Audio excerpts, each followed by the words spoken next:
বন্ধুরা, অবশেষে সেই মাহেন্দ্র খনক এসে গেছে।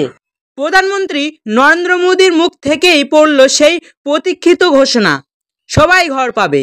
হ্যাঁ, ঠিকই শুনেছেন, এবার আর কেউ গৃহহীন থাকবে না। চলুন জেনে নেই বিস্তারিত। প্রধানমন্ত্রী নরেন্দ্র মোদী সম্প্রতি একটি বিশাল ঘর প্রকল্পের ঘোষণা দিয়েছেন, যার আওতায় দেশের প্রতি গৃহহীন পরিবারকে স্থায়ীভাবে মাথা গোঁজার ঠাঁই দেওয়া হবে। আর এর লক্ষ্য সবার জন্য বাসস্থান। এই ঘোষণার পর থেকেই দেশের বিভিন্ন প্রান্তে শুরু হয়ে গেছে আলোড়ন।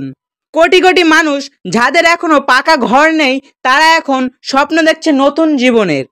সম্পূর্ণ বিনামূল্যে ঘর, মহিলাদের নামে প্রাথমিক মালিকানা, ঘরের সঙ্গে থাকবে টয়লেট, বিদ্যুৎ ও পানীয় জলের ব্যবস্থা এবং সরকারের পক্ষ থেকে আর্থিক সহায়তা।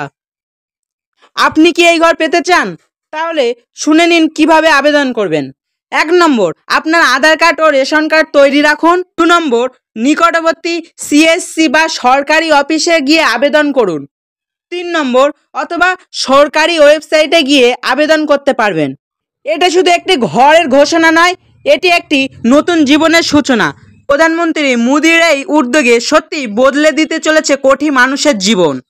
বন্ধুরা, যদি ভিডিওটি ভালো লেগে থাকে তাহলে একটি লাইক দিন, কমেন্টে জানিয়ে দিতে পারেন আপনি কি ভাবছেন প্রকল্পটি নিয়ে। আর অবশ্যই চ্যানেলটি সাবস্ক্রাইব করতে ভুলবেন না।